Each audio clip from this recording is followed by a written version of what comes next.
So when nurses speak out about the importance of nurse-patient ratios and our legislators listen, when they listen to us, we're speaking truth to power.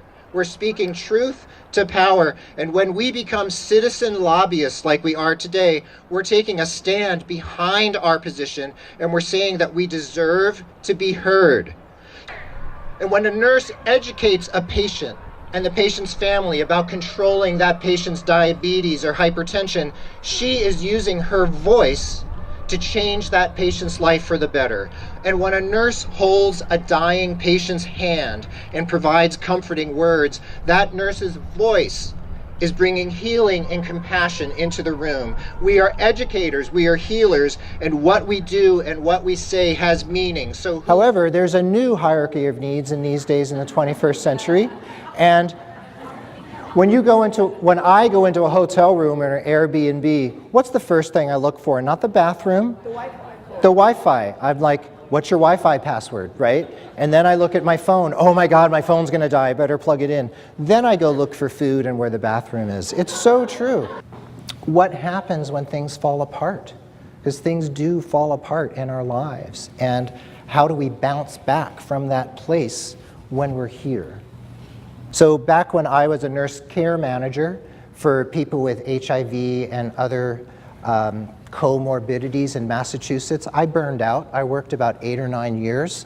My career was at risk. My marriage was actually at risk because my relationships were compromised because the burnout had taken over everything for me. My health, anhedonia, my inability to really experience pleasure. That was a difficult, difficult time. It had to do with work, and it also had to do with my boundaries with my clients, of whom there were many, very needy clients in the inner city, and it also had to do with the murder of my best friend. There was a lot going on in my life, and it brought me to this place. So when I speak about bringing joy to one's life, I'm speaking from a place of having been at that hitting bottom. I've been to that place. It's from experience. So my charge to you, my recommendation, my advice to you as your mentor for this very moment and as your guide and as a fellow nurse who's been doing this for several decades, that's your charge. To put on your red nose and take your noisemaker and walk out that door and bring some joy to the other people who weren't here today, and they'll think, what the hell happened in there? And let it infect some other people in a good way. So, and bring those noses, if there's extra noses, bring them home to your kids or your spouse, or give them to the Uber driver who takes you to the airport.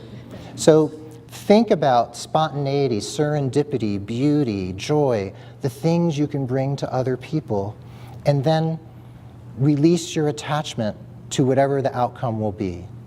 So really close your eyes for a second, close your hands, hold that joy that you want to spread to the world. And when you're ready, with me, just take a deep breath. And then we're going to release that joy above our heads with our hands. So ready? So just release it and open our hands and let the joy go. Beautiful. So I wish you all joy today and every day.